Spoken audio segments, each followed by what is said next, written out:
Revenons à présent sur la décision des États-Unis de reconnaître la souveraineté marocaine sur son Sahara. Une décision qui a provoqué des manœuvres du Polisario et de ses mentors algériens. Entre-temps, la Maison-Blanche a changé de locataire. Quelle sera l'approche de la nouvelle administration américaine sur ce dossier? Je vous propose d'écouter l'avis de Georges Landry. Il est avocat et ancien candidat républicain au Congrès. You know, I think in many respects that's a tough thing to predict, but I think likely so. Écoutez, pour de nombreuses raisons, il est difficile de prédire ce qui va se passer. Mais je pense qu'étant donné que le Maroc est un ancien allié des États-Unis, même plus ancien que la France, je pense qu'il y a deux raisons de soutenir cela. D'abord, le président Joe Biden a une longue expérience du travail politique et il est considéré comme un libéral modéré. Donc je ne pense pas qu'il aura besoin d'opérer un changement dans tous les domaines, bien qu'il veuille changer beaucoup de choses. Mais il n'y a pas de raison majeure pour lui de changer cet aspect en matière de politique étrangère.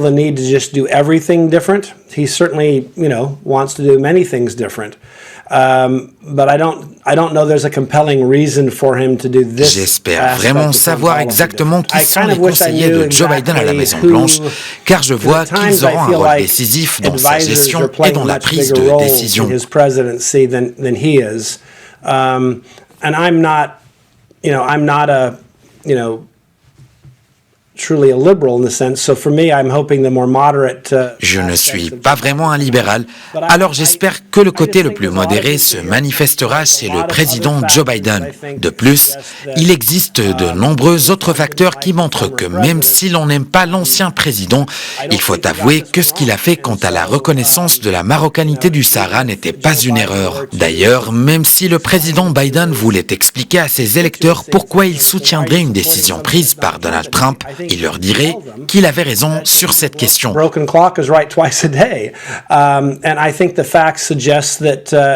ne veux pas ici critiquer l'ancien président qui prenait des décisions pour plaire à ses électeurs, c'est son devoir, mais j'espère que le président Biden cherchera à préserver les alliances traditionnelles des États-Unis d'une manière qui soutient et préserve les intérêts américains.